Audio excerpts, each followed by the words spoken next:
Sa video na ito, makikita at malalaman ang mga bayani, kilala, dakila at personalidad ng mga Pilipino na may mahalagang kontribusyong nagawa sa kasaysayan ng Pilipinas na isinilang sa buwan ng Abril.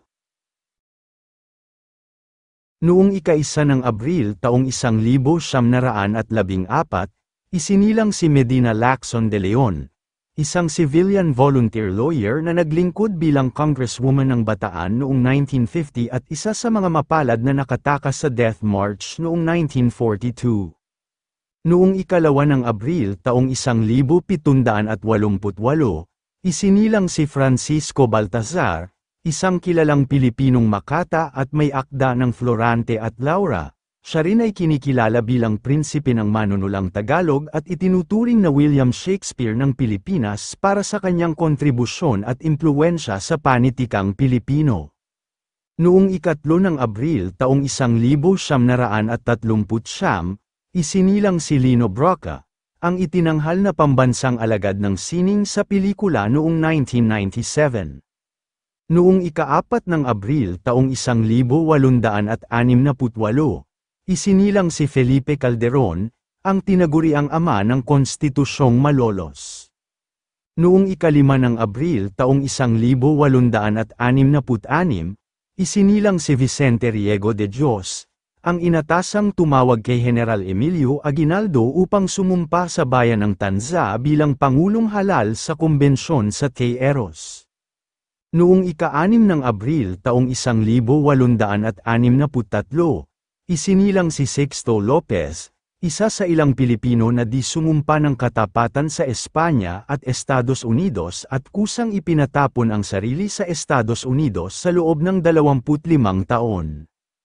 Noong ika-7 ng Abril taong 1871, isinilang si Epifanio de los Santos, isang kilalang manananggol, historyador, peryodista, at manunulat na naging direktor ng Koanihan ng Aklat at Museo noong panahon ng mga Amerikano.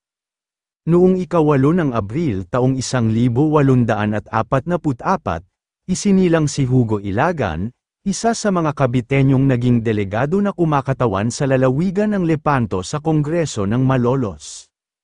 Noong ika-9 ng Abril taong 1923, isinilang si Jose C. Campos, isang abogado na naglingkod sa Korte Suprema ng Pilipinas mula 1992 hanggang 1993. Noong ika-10 ng Abril taong 1866, isinilang si Isidoro Torres, isang general na kasapi ng Katipunan na kilala bilang Matang Lawin, at naglingkod bilang kinatawan ng Balabak sa Kongreso ng Malolos. Noong ika-11 ng Abril taong 1867, isinilang si Leonor Rivera, ang pinsan at naging kasintahan ni Gat Jose Rizal at ang itinuturing na pinakamatamis at pinakamasakit na pag-ibig sa buhay pag-ibig ni Rizal.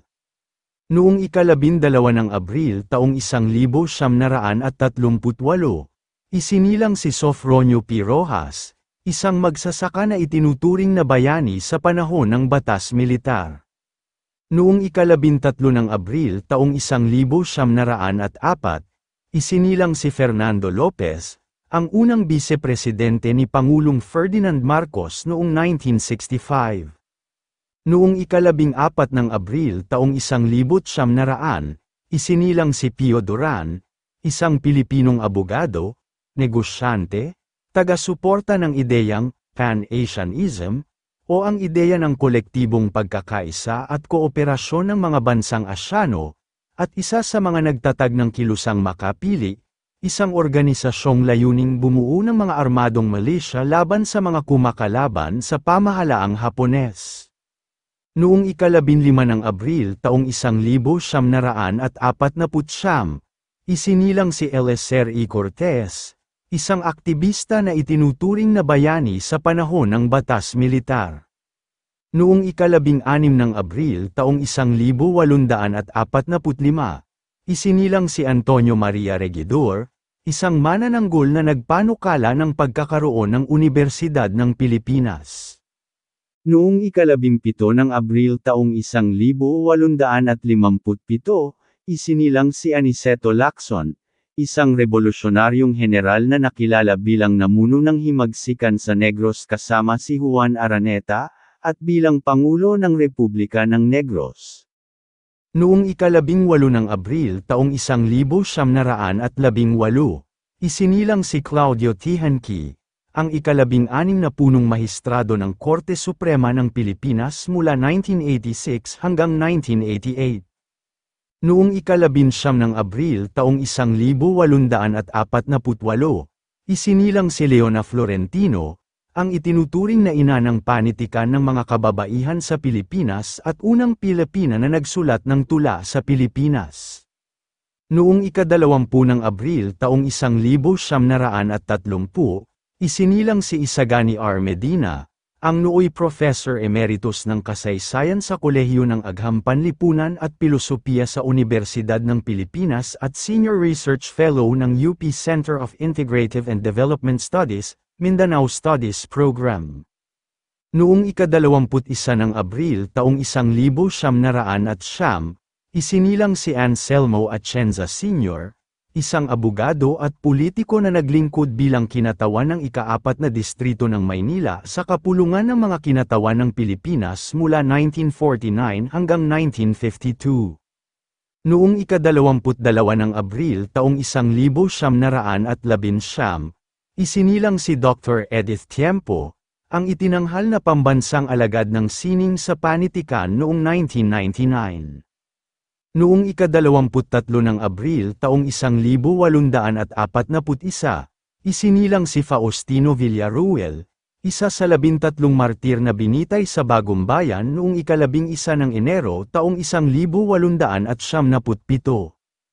Noong ika-24 ng Abril taong 1894, isinilang si Fidel II, ang ikalawang Pilipino na nakapagtapos sa US Military Academy sa West Point at isa sa mga nagtatag ng Philippine Army at Armed Forces of the Philippines.